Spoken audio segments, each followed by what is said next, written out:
चलिए, तो आज हम लोग वर्किंग कैपिटल का क्लास 11 शुरुआत करेंगे। ये वर्किंग कैपिटल का क्लास 11 है। देखिए, इस क्लास में हम लोग एक क्वेश्चन है ये 2013 का।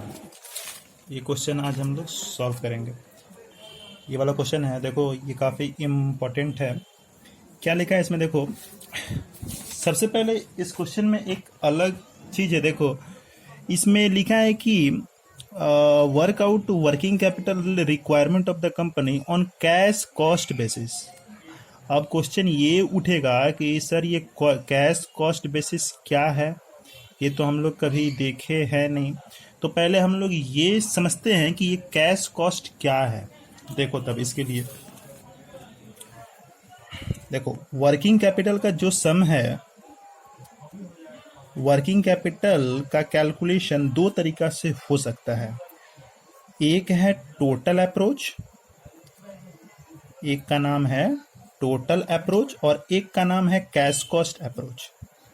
क्या नाम है? Cash cost approach. तो अभी तक हम लोग क्वेश्चन करते आ रहे हैं वो हम लोग टोटल अप्रोच का क्वेश्चन करते आ रहे हैं, ठीक है। अब ये क्वेश्चन आया है कैश कॉस्ट अप्रोच से। तो ये कैश कॉस्ट का मतलब क्या है, देखो इसको समझने के लिए हम आप लोग को होगा याद कि जब हम लोग डेटर का कैलकुलेशन करते थे, तो इसमें हम लोग क्या क्या लेते थे। तो पहला आता था मटेरियल, रॉ मटेरियल बोल सकते हैं, लेबर आता था, ओवरहेड भी आता था और साथ में प्रॉफिट भी रहता था, यही था। और ये इन सब को अगर हम लोग जोड़ दे तो ये हम लोग का क्या आता था? सेल आता था। सेल का मतलब क्या? क्रेडिट सेल, ठीक है। क्रेडिट सेल को ही हम लोग डेटर है कहते। अब देखिए, मान लीजिए आपके पास क्रेडिट सेल है, पकड़ लो 5 लाख का है, ठीक है। पकड़ लो ये क्रेडिट सेल 5 लाख का है। 5 लाख में आपका ये पकड़ लो मटेरियल 2 लाख का है, लेबर 1 लाख, ओवरहेड 1 लाख और बचा प्रॉफिट कितना होगा? प्रॉफिट बैलेंसिंग फिगर हो गया 1 लाख, ठीक है। तो प्रॉफिट हो गया 1 लाख।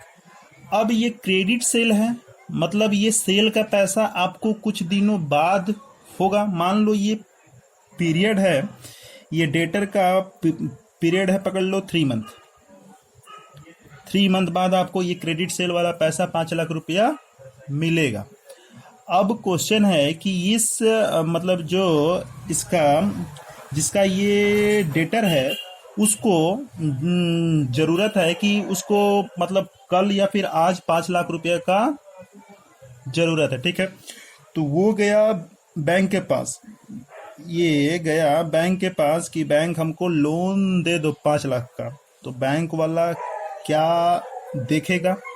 तो वो देखेगा कि ठीक है, आपका रॉ मटेरियल में खर्चा है 2 लाख का, वो हम आपको दे देंगे। लेबर में आपको पेड करना है 1 लाख रुपया का, वो भी हम आप लोग को दे देंगे। ओवरहेड का खर्चा है 1 लाख, वो हम आपको दे देंगे। लेकिन अब क्वेश्चन होगा कि प्रॉफिट तो आपका खर्चा है नहीं, तो इसके लिए तो आपको लोन बैंक देगा नहीं। तो यही कैश कॉस्ट में है बताया गया कि जब हम लोग कैश कॉस्ट का कैलकुलेशन करेंगे डेटर का, तो उसमें ये प्रॉफिट को नहीं लेना होगा।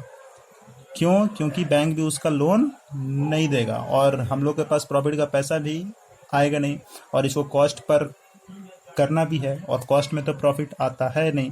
तो सिंपल सा बात है कि जब कैश कॉस्ट का सम होगा तो उसमें सिर्फ हम लोग को जब डेटर का कैलकुलेशन करना होगा तो मटेरियल लेंगे, लेबर लेंगे, ओवरहेड लेंगे, प्रॉफिट नहीं लेंगे। अब दूसरा क्वेश्चन होगा कि ये कभी कभी ये जो ओवरहेड वाला अमाउंट है, इसमें कभी कभी डेप्रिसिएशन इंक्लूड होता है। तो पकड़ लो 80,000 का एक्चुअल कैश ओवरहेड है और 20,000 का डेप्रिसिएशन है। ये जो 20,000 है ये डेप्रिसिएशन का है। तो बैंक फिर से बोलेगा कि ठीक है आपका 80,000 का है खर्चा, हम आपको 80,000 का लोन दे देंगे, बट ये 20,000 का तो डेप्रिसिएशन है, और डेप्रिसिएशन तो नॉन कैश एक्सपेंडिचर होता है। ये डेप्रिसिएशन क्या होता है? नॉन कैश एक्सपेंडिचर होता है, ये आपका कैश में एक्सपेंडिचर नहीं होता है, तो बैंक इसके लिए भी लोन आपको नहीं देगा। तो लोन किसके लिए देगा बैंक आपको? रॉ मटेरियल, लेबर और कैश ओवरहेड को। ये आपका डेप्रिसिएशन वाला जो ओवरहेड है इसके लिए लोन बैंक नहीं देता है। तो फिर जब अगर ओवरहेड में डेप्रिसिएशन इंक्लूड होगा तो इसको भी, डेप्रिसिएशन को भी हम लोग कैश कॉस्ट का जब अप्रोच होगा तो उसको नहीं लेंगे। ठीक है, तो यही है कैश कॉस्ट में कि जब भी कैश कॉस्ट का सम होगा हम लोग को डेटर का कैलकुलेशन में प्रॉफिट और डेप्रिसिएशन को एक्सक्लूड करना होगा। ठीक है, हटा देना होगा। अब देखो ये क्वेश्चन आप लोग को अच्छे से समझ में आ जाएगा। देखो इस क्वेश्चन में क्या लिखा है? लिखा है B limited supplies you the following information. क्या क्या है? सेल्स कितना है?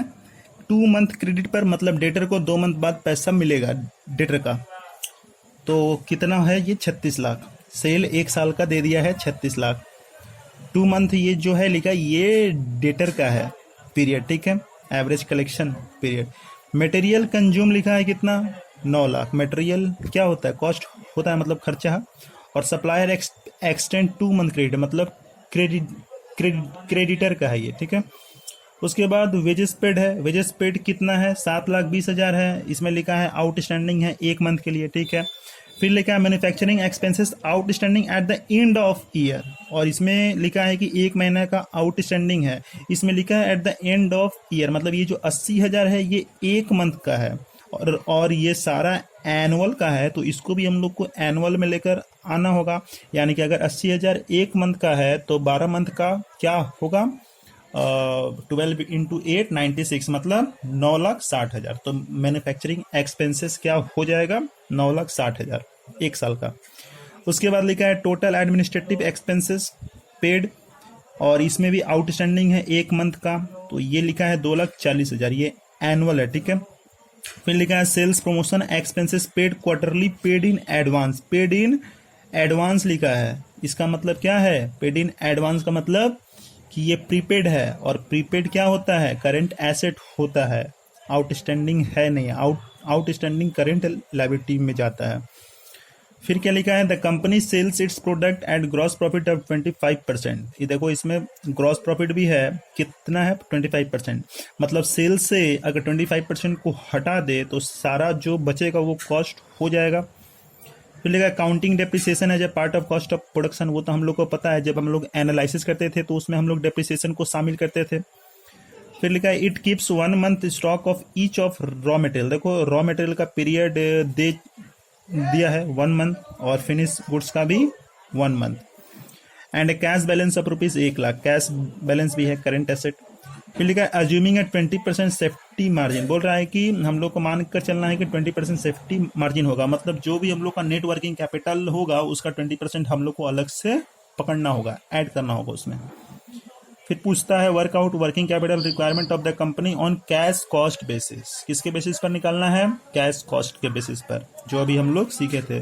और लिखा है ignore work in progress. Work in progress को इसमें लेना ही नहीं है, उसका पीरियड है ही नहीं, तो लेंगे हाँ। ठीक है, तो देखिए ये पहले हम लोग कैसे सॉल्व करते हैं। तो सबसे पहले इसका हम लोग एनालिसिस कर लेते हैं, कैसे होगा ये हम लोग का सम। एनुअल बेसिस पर है, तो एनुअल बेसिस पर तो हम लोग कर ही सकते हैं, बट इसमें निकालना है मंथली, तो जब हम लोग स्टेटमेंट बनाएंगे उस समय इसको मंथली बेसिस पर हम लोग निकाल लेंगे। ओके, देखिए इसको हम लोग कैसे सॉल्व करते हैं।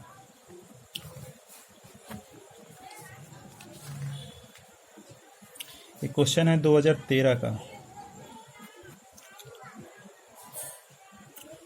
देखो सबसे पहले लिख लेते हैं analysis of sale. Analysis of sale, देखो सबसे पहले हम लोग के पास खर्चा है मटेरियल का, और मटेरियल का खर्चा है कितना? ये है 9 लाख। 1 साल का हम लोग पकड़ रहे हैं अभी। मटेरियल है 9 लाख, ठीक है। उसके बाद वेजेस है, वेजेस भी 1 साल का है, ये है 7,20,000। वेजेस के बाद मैन्युफैक्चरिंग एक्सपेंसेस है, मैन्युफैक्चरिंग एक्सपेंसेस। मैन्युफैक्चरिंग एक्सपेंसेस कितना है, ये दिया था 80,000 1 महीना का, बट हम लोग को तो चाहिए 1 साल का। तो 80,000 इंटू 12 यानी कि 9,60,000। ठीक है। अब ये तीनों को अगर हम लोग जोड़ दे तो ये तीनों को जोड़कर हम लोग के पास क्या आएगा, कॉस्ट ऑफ प्रोडक्शन, यानी कि इसको हम लोग बोल सकते हैं cash cost of production. Cash cost of production कितना होगा, ऐड कर कर चेक कर लेते हैं। देखो 9 लाख प्लस 7,20,000 प्लस 9,60,000, ये होगा 25,80,000। याद होगा आप लोग को कॉस्ट शीट में हम लोग ऐसे ही डेटा बनाते थे। पहले हम लोग मटेरियल और वेजेस को भी ऐड कर सकते थे, तो आता प्राइम कॉस्ट के बाद मैन्युफैक्चरिंग एक्सपेंसेस को ऐड करते तो फैक्ट्री कॉस्ट वगैरह आता, नहीं इसको भी आता, तो उसके बाद हम लोग का कॉस्ट ऑफ प्रोडक्शन आता है ना। तो ये हो गया कैश कॉस्ट ऑफ प्रोडक्शन। अब उसके बाद एडमिनिस्ट्रेटिव का खर्चा है दिया, एडमिनिस्ट्रेटिव एक्सपेंसेस दे दिया है, बोल रहा है 2,40,000 है। और उसके बाद दिया है सेल्स प्रमोशन, सेल्स प्रमोशन कितना दे दिया है, ये दिया है 1,20,000। अब इसको ऐड करेंगे, कितना है 2,40,000 प्लस 1,20,000, तो ये हो जाएगा 29,40,000। तो ये हो गया total cost, total cash cost, total cash cost. तो ये अब देखिए, ये हो गया टोटल कैश कॉस्ट और ये हो गया कैश कॉस्ट ऑफ प्रोडक्शन। तो याद होगा आप लोग को कॉस्ट ऑफ प्रोडक्शन पर फिनिश गुड्स मेंटेन होता है। फिनिश गुड्स किस पर मेंटेन होता है, कॉस्ट ऑफ प्रोडक्शन पर। और जो अभी हम लोग बात किए कि पहले डेटर मेंटेन होता था क्रेडिट सेल पर, और अब किस पर होगा मेंटेन, उसमें से हम लोग प्रॉफिट और डेप्रिसिएशन को निकाल देंगे। अगर प्रॉफिट और डेप्रिसिएशन को निकाल दिए तो सेल से प्रॉफिट हट गया, यानी कि क्या बचेगा, कॉस्ट बचेगा। कौन सा कॉस्ट, टोटल कैश कॉस्ट। ठीक है, इसको हम लोग कॉस्ट ऑफ प्रोडक्शन पर नहीं ले सकते, इसको हम लोग किस पर लेंगे, टोटल कैश कॉस्ट पर। मतलब इस पर मेंटेन होगा डेटर। ओके, इस पर मेंटेन होगा डेटर। अब देखिए, अब इस सम में हम लोग को बोला था ना counting as a part of depreciation, depreciation भी निकालना होगा। तो डेप्रिसिएशन तो इसमें बोलकर है नहीं दिया कि कितना रुपीस है डेप्रिसिएशन, तो उसका कैलकुलेशन देखो कैसे होगा। सबसे पहले सम में हम लोग का सेल्स दे दिया है, सेल्स कितना दिया हुआ है सम में, चेक करना। सम में दिया हुआ है सेल्स 36 लाख। अच्छा, साथ में बोला है कि प्रॉफिट भी है, प्रॉफिट है 25% ऑफ सेल, बोला था 25% ऑफ सेल। तो ये सेल का 25% निकाल देंगे तो ये आएगा 9 लाख। अच्छा, अब आप लोग को पता होगा कि सेल से अगर प्रॉफिट को लेस कर दिया जाए तो वो क्या बचेगा, कॉस्ट। यानी कि कॉस्ट क्या हो जाएगा इसका, 27 लाख, यही होगा कॉस्ट, 27 लाख। अच्छा, अब आप लोग बोलोगे कि सर ये कॉस्ट और ये कैश कॉस्ट ऑफ प्रोडक्शन में क्या फर्क है, तो ध्यान से देखो, इसमें हम लिखे हैं कैश कॉस्ट ऑफ प्रोडक्शन और इसको लिखे हैं सिर्फ कॉस्ट। यानी कि क्या है, इसमें नॉन कैश एक्सपेंडिचर भी शामिल है और इसमें क्या है शामिल, सिर्फ कैश एक्सपेंडिचर। अच्छा, कैश और नॉन कैश में क्या अंतर है, तो आप लोग को बताए थे कि जो डेप्रिसिएशन होता है वो नॉन कैश एक्सपेंडिचर होता है, मतलब इसमें नॉन कैश वाला भी शामिल है, यानी कि इसमें डेप्रिसिएशन भी शामिल है। तो इसका और इसका अगर डिफरेंस निकाल दिया जाए तो डेप्रिसिएशन का अमाउंट आ जाएगा। ठीक है, तो यहाँ पर डेप्रिसिएशन क्या हो जाएगा, तो cost minus cash cost, cost हो गया 27 लाख और कैश कॉस्ट है 25,80,000। तो डेप्रिसिएशन का अमाउंट क्या हो जाएगा, 1,20,000। समझ में आ गया। तो इससे हम लोग का डेप्रिसिएशन भी आ गया। देखो, इसको अच्छे से कॉपी कर लो। तो ये हुआ इसका एनालिसिस। अब हम लोग बनाएंगे इसका स्टेटमेंट। जब स्टेटमेंट बनाएंगे हम लोग तो इसको हम लोग मंथली बेसिस पर है ये सारा, तो मंथली बेसिस में हम लोग उसी में इसको तोड़ लेंगे। तो देखो इसका स्टेटमेंट कैसे होगा।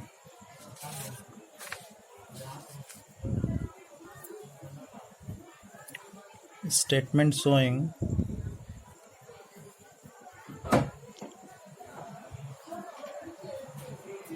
Working capital requirement.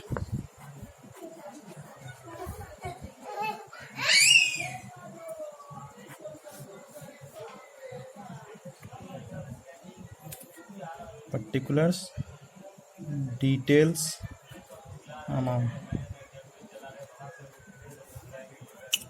तो देखो सबसे पहले हम लोग करेंट एसेट लेते हैं। करेंट एसेट में क्या लेते हैं? Raw material. रॉ मटेरियल सब में बोला था ना कि 1 मंथ का है। देखो it keeps 1 month stock of each raw material and finish goods. तो रॉ मटेरियल 1 महीना का है, तो हम लोग भी यहाँ पर लेते हैं 1 महीना। अच्छा, रॉ मटेरियल में क्या आता है? तो आता है सिर्फ मटेरियल। मटेरियल 1 मंथ का निकालना है, और हम लोग का जब एनालिसिस हुआ था तो ये मटेरियल 1 साल का था। देखो 1 साल का है मटेरियल 9 लाख, तो 1 महीना का मटेरियल क्या हो जाएगा? तो 9 लाख इंटू 1/12 कर देंगे तो 1 महीना का आ जाएगा 9 लाख डिवाइडेड बाई 12, ये हो जाएगा 75,000। अमाउंट कॉलम में 75,000। अच्छा, इसके बाद क्या आता था? Work in progress. सब में तो बोल दिया है कि इग्नोर वर्क इन प्रोग्रेस, तो इसको तो लेंगे नहीं। तो इसके बाद आ जाएगा फिनिश गुड्स। फिनिश गुड्स भी बोला था 1 मंथ। अच्छा, फिनिश गुड्स में क्या क्या आता था? मटेरियल, लेबर, ओवरहेड सब आता था इसमें। अच्छा, एक चीज और कि देखो हम लोग जब मटेरियल, वेजेस, मैन्युफैक्चरिंग एक्सपेंसेस, यही चीज़ें हैं हम लोग के पास तीनों, और ये जुड़कर आ गया हम लोग को कैश कॉस्ट ऑफ प्रोडक्शन। तो हम लोग चाहें तो ये तीनों को अलग अलग 1 मंथ कर कर हम लोग निकाल सकते हैं, और तीनों का ही तो ये ऐड कर कर 25,80,000 आ गया है। तो हम लोग डायरेक्ट 25,80,000 पर भी 1 मंथ का मतलब 25,80,000 अगर 12 महीना का है तो 1 महीना का क्या होगा हम लोग डायरेक्ट भी निकाल सकते हैं। आप लोग अलग अलग भी कर सकते हो, क्योंकि आप लोग पहले से अलग अलग करते आए हो, तो हम लोग अभी भी अलग अलग ही कर कर सीख लेते हैं। देखो मटेरियल हम लोग के पास 9 लाख है, 9 लाख तो पूरा 1 साल का है, तो 1 महीना का क्या होगा? ये आ जाएगा 75,000। उसके बाद वेजेस है, तो वेजेस 1 साल का है 7,20,000, तो 1 महीना का क्या होगा? ये हो जाएगा 60,000। और फिर मैन्युफैक्चरिंग एक्सपेंसेस है, ये है 9,60,000 एक साल का, तो 1 महीना का क्या होगा? 80,000। अब इसको टोटल ऐड कर दे तो ये देखो 75,000 प्लस 60,000 प्लस 80,000, ये कितना होगा? 2,15,000। तो ऐसे भी निकाल सकते हैं, और या क्या कर सकते थे कि ये जो 25,80,000 टोटल है इसी का 1/12 निकाल सकते हैं। तो देखो 25,80,000 डिवाइडेड बाई 12, 2,15,000 आता। तो ऐसे भी हम लोग डायरेक्ट कर सकते थे, ठीक है। उसके बाद क्या लेंगे अब हम लोग? डेटर।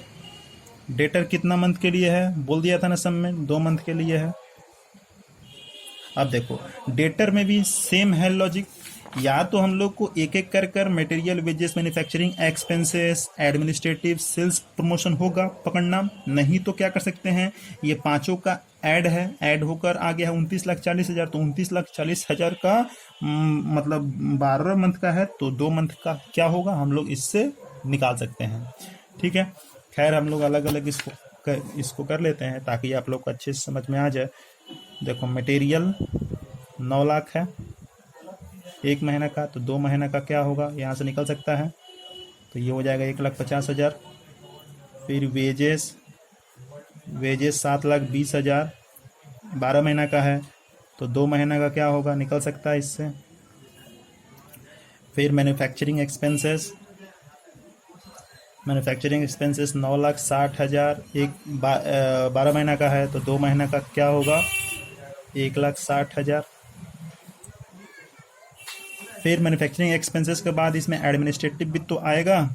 एडमिनिस्ट्रेटिव एक्सपेंसेस कितना था बुक में, देखो 2,40,000 था, तो 2,40,000 अगर 12 महीना का है तो 2 महीना का क्या होगा, 2,40,000 इंटू 2/12, तो ये हो जाएगा 40,000।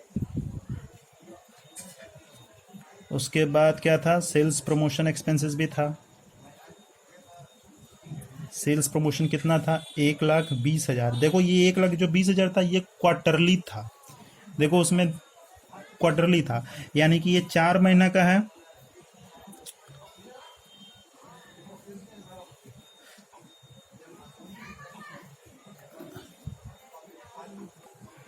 अच्छा, ये पेड किया है क्वार्टरली, बट अमाउंट तो एक ही साल का है, तो इसको 2 मंथ ही लेंगे।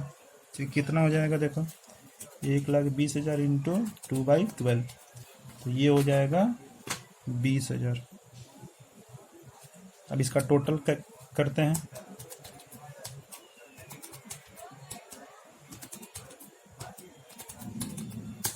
ये हो जाएगा 4,90,000। और क्या कर सकते थे इजी करने के लिए, ये जो 29,40,000 आया था ना, जिसको हम लोग बोलते थे कि इस पर होगा डिटरमिनेंट, तो ये डायरेक्ट हम लोग 29,40,000 का अगर 12 महीना के बराबर है तो 2 महीना के बराबर में क्या होगा निकाल सकते थे, तो ये भी आ जाता 4,90,000। तो डायरेक्ट आप लोग ऐसे भी कर सकते थे। अच्छा, अब देखो डेटर के बाद क्या आता है, कैश। कैश कितना है, कैश तो डायरेक्ट सम में दे दिया है 1,00,000। कैश बैलेंस है 1,00,000 अमाउंट कॉलम में। अच्छा, और एक क्या था इसमें, प्रीपेड एक्सपेंसेस भी था। प्रीपेड एक्सपेंसेस करंट एसेट ही होता है, पता होगा आप लोग को। तो प्रीपेड एक्सपेंसेस में देखो, वो अमाउंट तो है 1,20,000, अमाउंट है 1,20,000, और प्रीपेड है कितना, तो बोलता है कि पेड क्वार्टरली इन एडवांस, मतलब 3 महीने का प्रीपेड हो गया है। अच्छा, 3 महीने का अगर प्रीपेड है तो हम लोग कैसे निकालेंगे, अगर ये 1,20,000 12 महीने के बराबर है तो 3 महीने का क्या होगा, यहाँ से निकल जाएगा, तो कितना हो जाएगा, तो ये हो जाएगा 30,000। अब देखो अगर इसको हम लोग जोड़ दे तो ये टोटल करंट एसेट आज आ गया। टोटल करंट एसेट कितना हो जाएगा,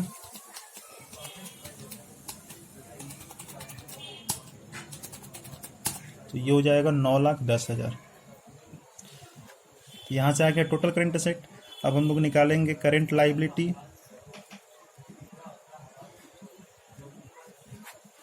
करंट लाइबिलिटी में सबसे पहले क्रेडिटर लेते हैं। क्रेडिटर देखो बोला था 2 मंथ क्रेडिट पर है, और क्रेडिटर में क्या आता है, सिर्फ मटेरियल आता है।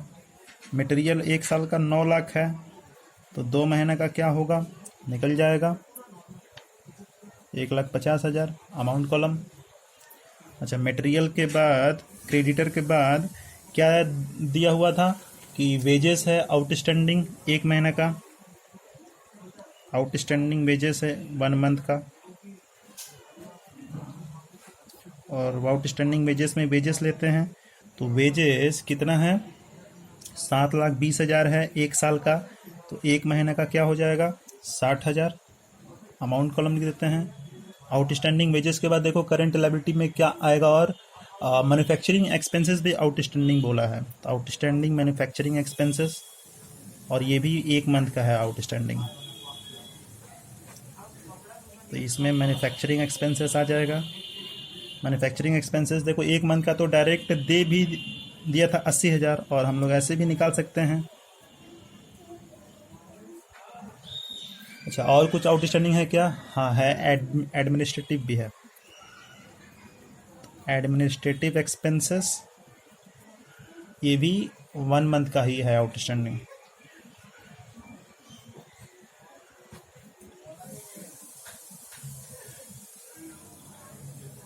तो देखो एडमिनिस्ट्रेटिव एक्सपेंसेस 2,40,000 है, तो 1 महीने का क्या हो जाएगा, एक महीना का हो जाएगा 20,000। अच्छा, और तो कोई आउटस्टैंडिंग है नहीं, तो इसको हम लोग ऐड कर देंगे तो ये टोटल करेंट लायबिलिटी आ जाएगा। टोटल करेंट लायबिलिटी देखो, चेक कर लो कितना आएगा।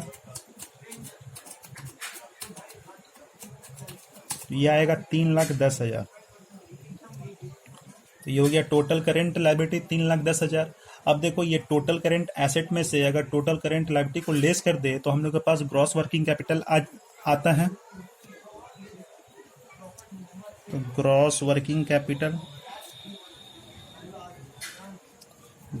कैपिटल क्या हो जाएगा? देखो, 9,10,000 माइनस 3,10,000, तो क्या आ जाएगा ये?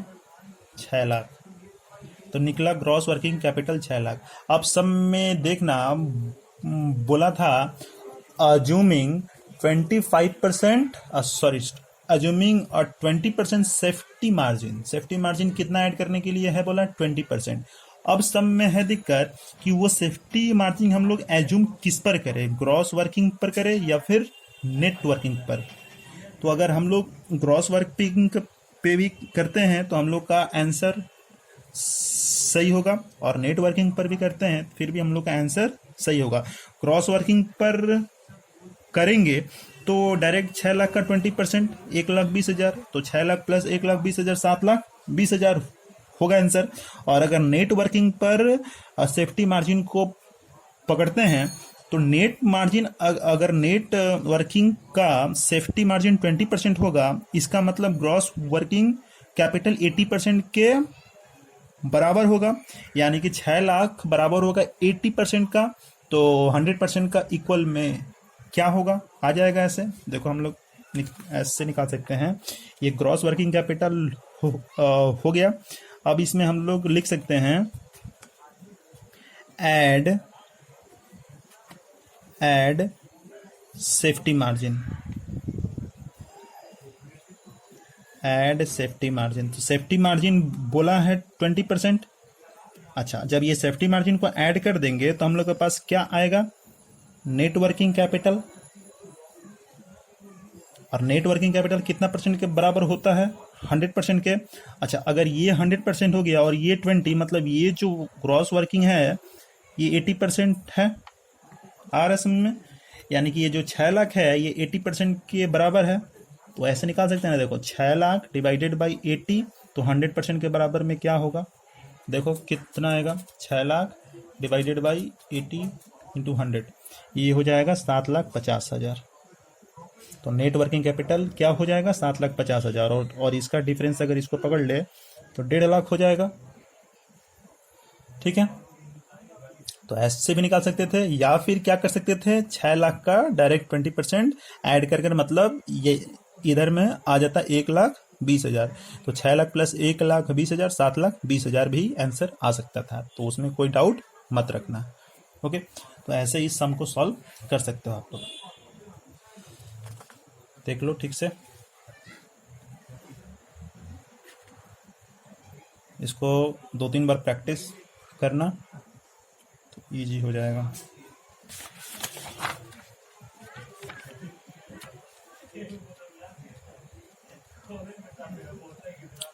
डेप्रिसिएशन तो लेते हैं नहीं, इसलिए डेप्रिसिएशन इसमें आएगा नहीं। हो गया। और ये निकाले थे सेफ्टी मार्जिन। ठीक है, तो इस क्लास में एक ही सम हो पाया, और कुछ सम है जिसको हम लोग नेक्स्ट क्लास में कंप्लीट कर लेंगे।